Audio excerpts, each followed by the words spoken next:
Let's have a look at a much under-discussed subject, Russia and Islam. Despite the fairy tales and memes that conservative dupes in the West promote on social media, Vladimir Putin's Russia is not the Christian crusader paradise that they want you to believe. In fact, under Putin's reign, the pernicious influence of Islam has grown to dangerous levels throughout the Russian Federation.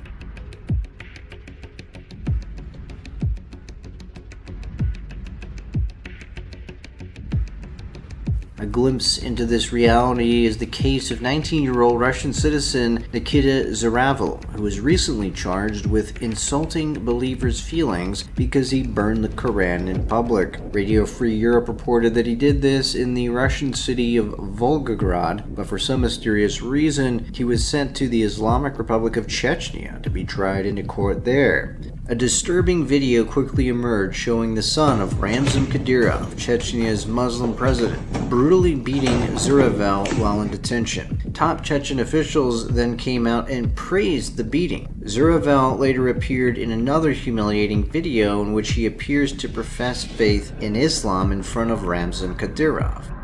Изучить, как сам ислам, хотя бы постараться. Да. Ты не от души это говоришь. Глаза куда-то, не сюда смотрят. Essentially a coerced conversion of a Russian citizen to Islam, all condoned by the Putin regime.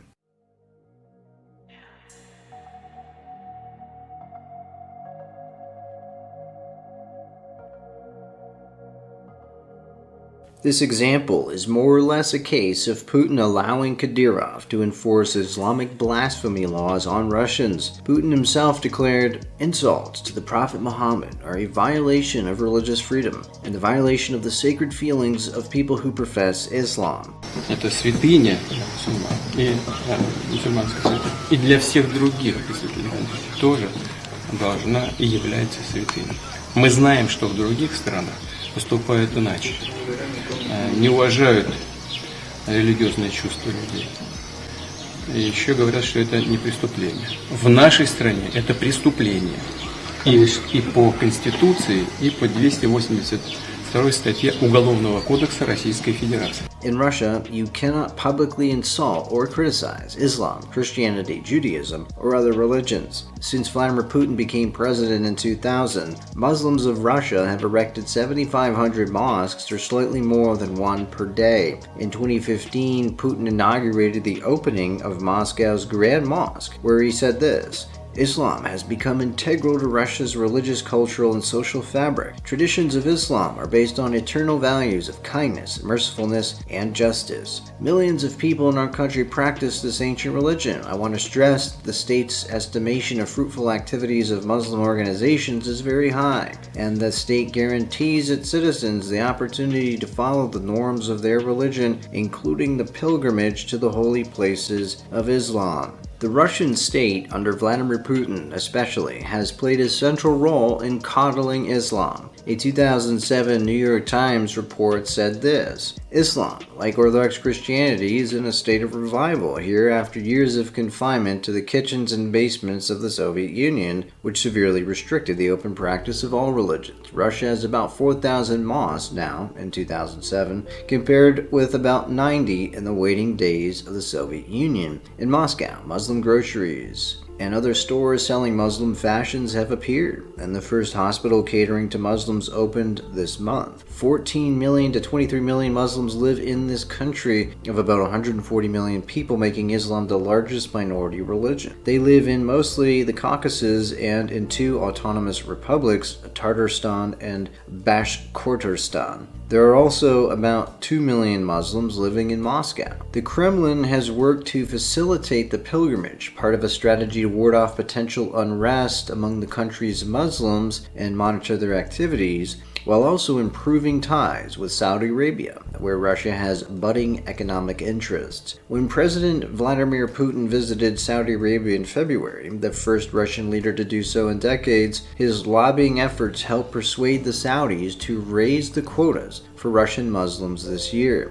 At a meeting with Russia's Muslim leaders in November, Mr. Putin pledged continued government assistance for the Hajj. The government has created a liaison office that offers pilgrims help with their visas and transportation, and the state airline Aeroflot often gives pilgrims special rates. The government has also set up a $60 million fund to support Islamic culture, science, and education, part of which is designated for state-accredited Muslim schools and universities.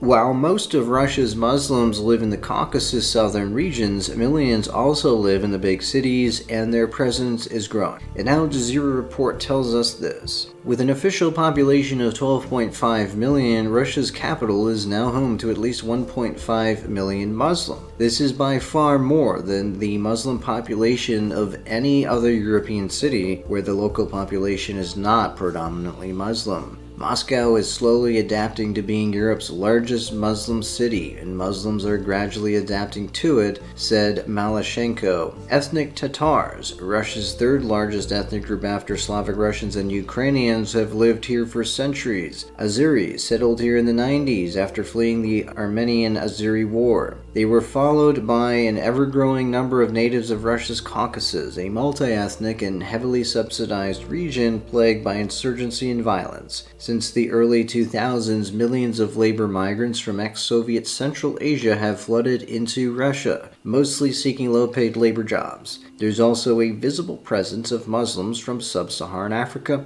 the Indian subcontinent, and the Middle East. Countless bakeries, cafes, and restaurants have sprouted throughout Moscow selling Central Asian flatbread and samosas, pilaf, and kebabs. The presence of Muslims in Moscow prompted another trend, the growing number of ethnic Russians who convert to Islam.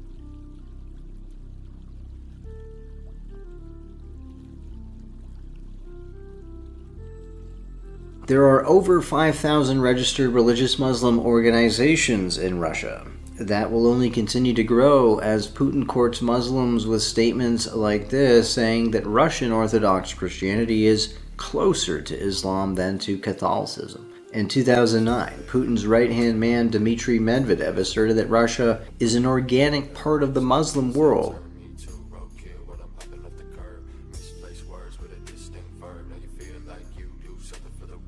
Putin is facilitating this Islamification of Russia not only through subsidizing Islamic activities in Russia and forbidding criticism of the religion, but also through his lax immigration policies and special treatment of former Soviet republics in Central Asia. Putin has sought to lessen border controls with former Soviet republics, saying in 2013 the existence of visa requirements within the CIS would mean that we are pushing former Soviet republics away from us. We do not need to push them away, rather we need to forge closer relations with them, but we ought to make this process more civilized. He followed that up in 2014 by including Armenia, Kyrgyzstan, and Kazakhstan in his Eurasian Economic Union. According to UN Population Division estimates, as of 2013, the Russian Federation was second only to the US in the sheer number of immigrants. According to Statista, the number one origin country of immigrants to Russia is Tajikistan, followed by Ukraine, Kazakhstan, Armenia, Kyrgyzstan, Uzbekistan, Azerbaijan, Moldova, Belarus, and Turkmenistan.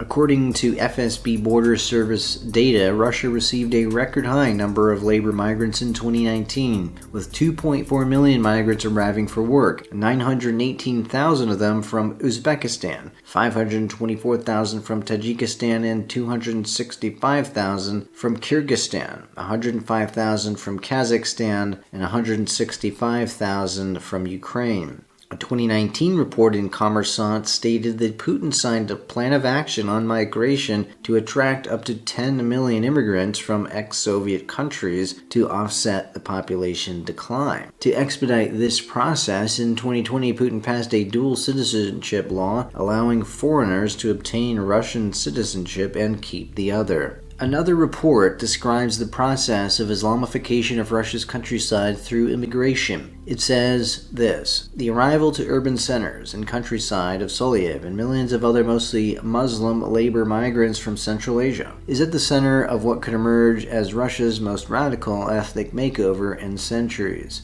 In 10 years, the village will either disappear or become foreign, says retiree Victor, declining to give his last name. He's a resident of the neighboring village of Bortnikovo, where a paltry 12 houses have full-time residents. Polls point to fears among Russia's 142 million people of an uncontrolled influx of migrants eager to snatch up jobs and wildly tilt the country's demographics in favor of the newcomers. Vyacheslav Postavnin, a former deputy director of Russia's Federal Migration Service, who now heads the 21st Century Migration Fund, a Moscow-based think tank, compares it to the storied Mongol invasion of the 13th century that was followed by Islamization and the settling of former nomads in what's now southern Russia. The last bastion is the quick construction of Orthodox churches, Postavnin says of ethnic Russians' mistrust of the cultural and religious implications of immigration because the number of adherents of Islam is growing. All of Rostestveno's Tajik families hail from Gorno-Badkhshan, an especially poor mountainous region that accounts for nearly half of Tajikistan's territory. Tajiks were early and eager labor migrants to post-Soviet Russia, and hundreds of thousands now have citizenship there. While it didn't distinguish between Russian nationals and foreigners, the last nationwide census in 2010 showed fourfold increases in the number of ethnic Tajiks and Kyrgyz in the Russian countryside. But the census generally excludes temporary labor migrants, of which there are millions on and off the books.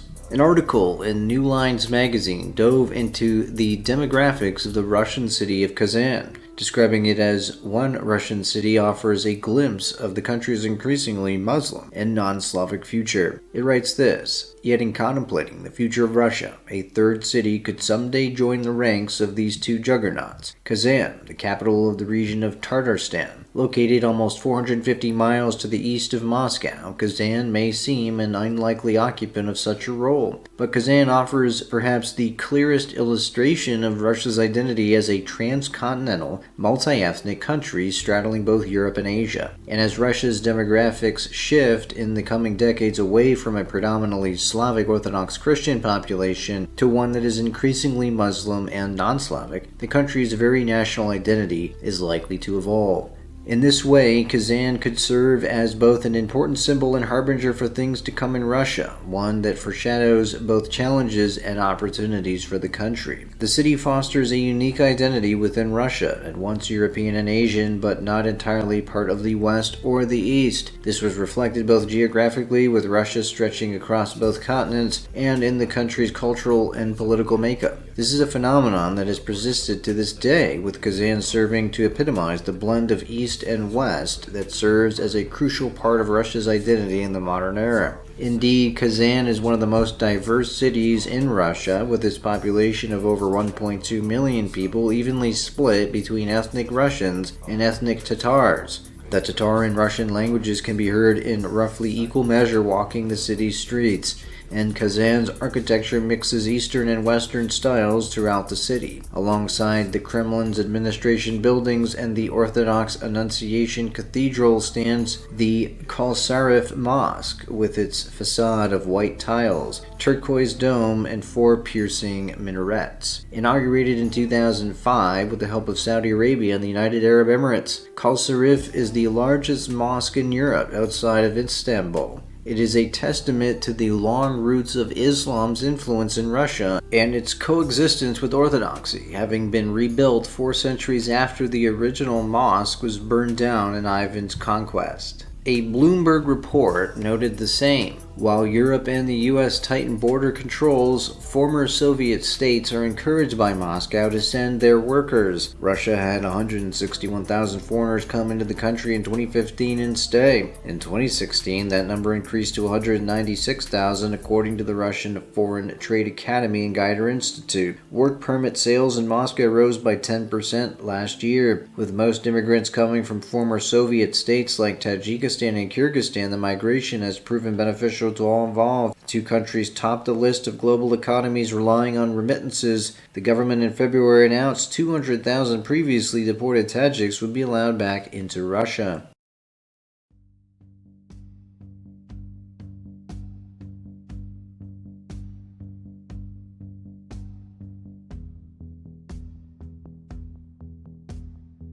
This increasing Islamization led Russia's chief mufti to come out and predict that the country's Muslim population would grow to 30% of the whole population within a few decades. Birth rate statistics show that Slavic Russian women have the lowest rates, while the ethnic minorities that tend to be Muslim have higher rates. Coupled with the low birth rates among ethnic Russian women are high rates of immigration. Studies showed that 5 million Russians left the country under Putin's rule, 300,000 people left Russia annually between 2016 and 2019, and about 10 million Russians live abroad. More than 3.8 million Russians left the country in the first 3 months of 2022 because of the war with Ukraine. 1 out of 5 Russian respondents told a Levada Center pollster that they would absolutely or most likely want to emigrate from the country. A study by The Lancet in 2014 indicated that the probability of a Russian man dying before he turns 55 is 25%. In 2018, every fourth death in Russia occurred before the age of 60. Factors include poor medical care and nutrition, as well as a lack of exercise and a high incidence, particularly among men, of deaths due to alcohol and tobacco use, unintentional poisoning, and suicide.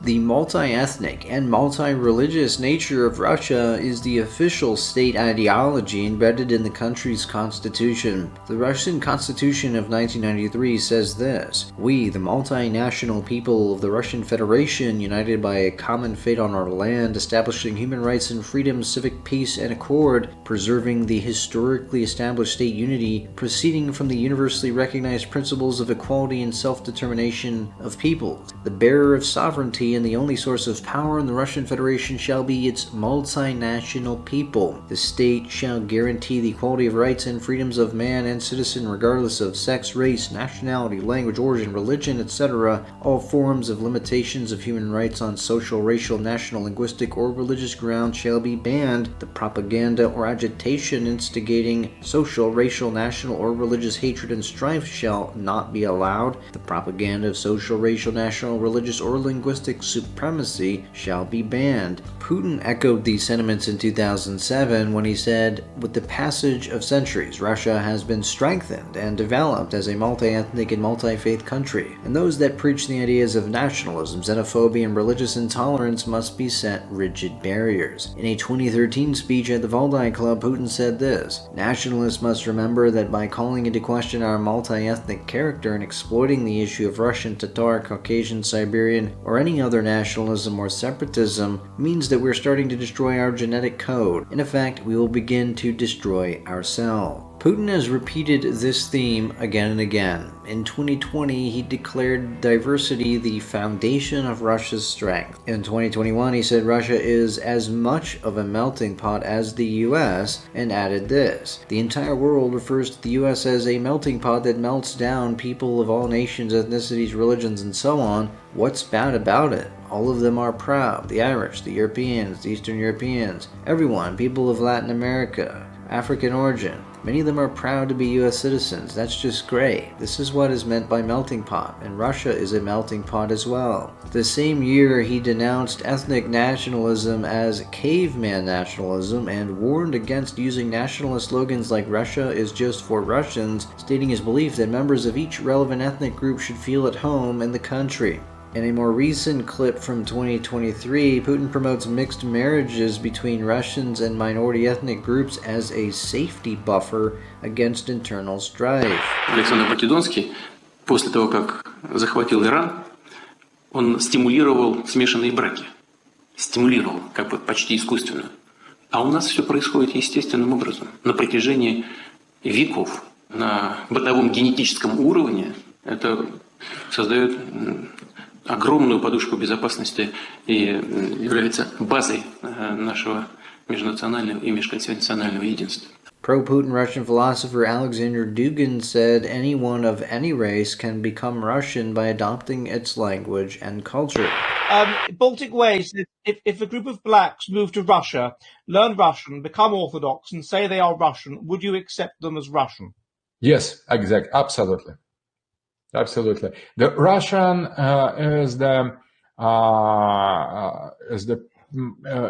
is about heart, not about the skin, about the center, not about surface.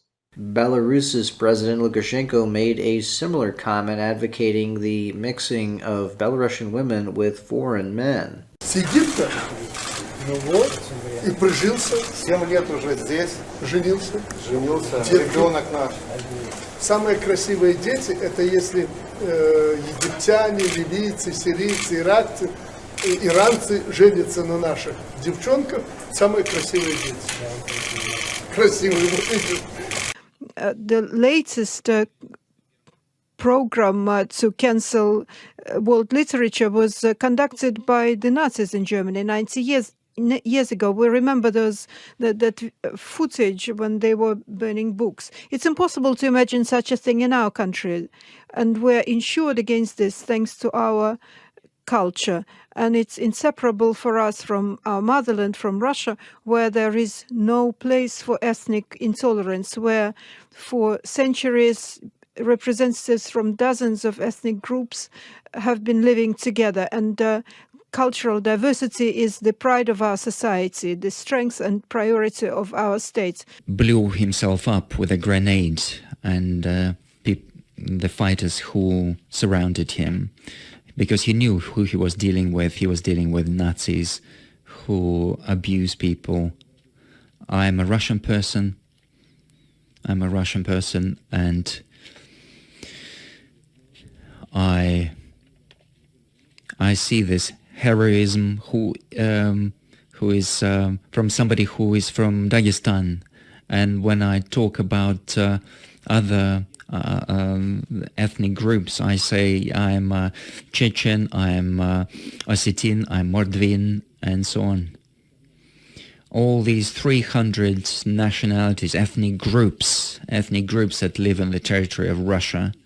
And I'm proud that I'm part of this world, part of this mighty, strong, multicultural state of Russia. Despite Putin's delusional proclamations that Russian multiculturalism has been a success and is a strength, it has been anything but that. Ethnic tensions have been high for a long time. Russia has fought 2 bloody wars against Muslim Chechen separatists in the 1990s and early 2000s, resulting in tens of thousands of deaths. Muslim extremists have launched dozens of terrorist attacks into Russia since then, like the Moscow Theater hostage crisis 2002, the Beslan school siege 2004, the 2006 Moscow market bombing, 2010 Moscow metro bombings, 2011 Domodedovo International Airport bombing, the 2013 Volgograd bus bombing, the 2017 St. Petersburg metro bombing, and many others, all of which were perpetrated by Muslims. In 2016, a nanny of Uzbek origin beheaded a child in her care and waved the severed head around in a Moscow street. She later told prosecutors that Allah commanded her to do it as revenge for Putin's airstrikes against Muslim militants in Syria. Another atrocious case of the failure of Russia's multiculturalism.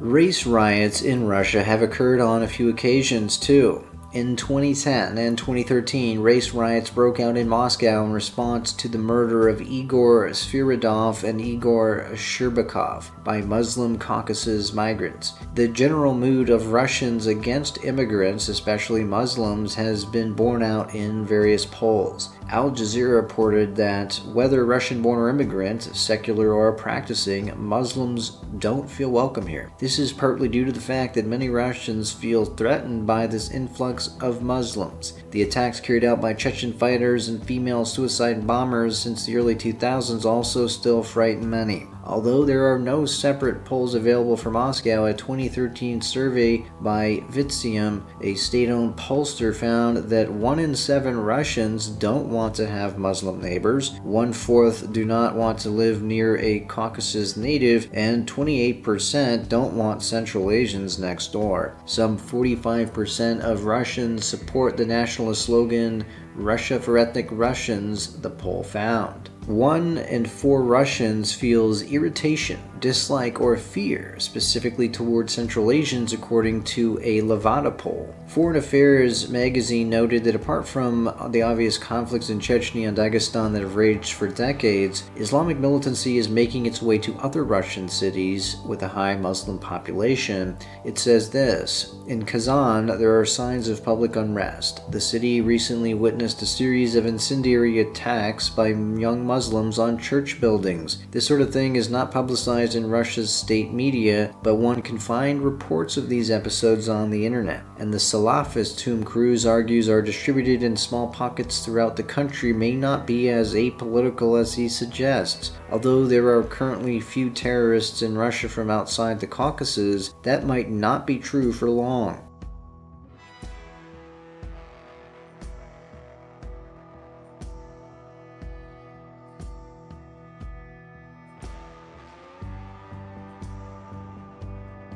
This is very much a process that Russia is exporting to Ukraine after its invasion. As Russia erases all traces of Ukrainian language and culture, it Russifies these occupied territories and ships in Russians. In cities like Mariupol, locals have reported seeing many thousands of Chechen and Dagestani Muslim men who are menacing local Ukrainian women.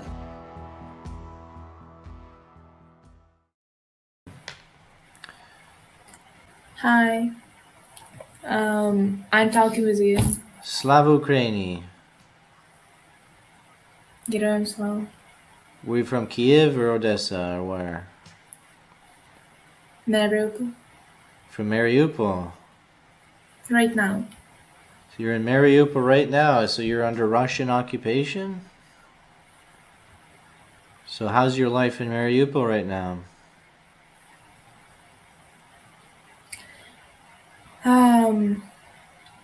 Maybe it will be like a surprise for many people, but we are occupied by Russia, right? But there is so many guys from Dagestan, from Armenia, from, like, we call them Churki, and they are like everywhere.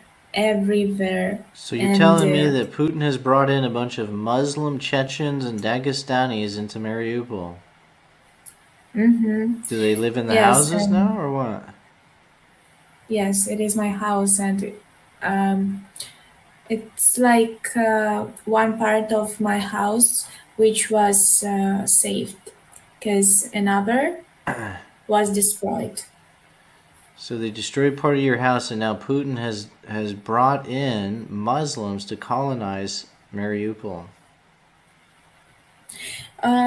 Yes, but of course there is and Russian army. Russian militaries.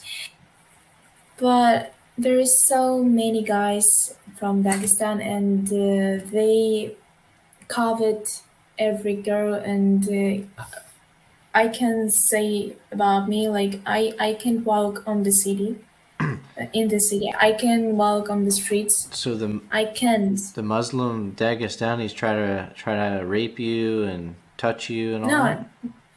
they just, for example, I needed to go in a shop yesterday, and one Muslim guy tried to follow me everywhere. I tried to turn left, turn right, and he repeat everything that I did. Man. So Putin really is doing the Eurasian Empire. See, I've been telling people this.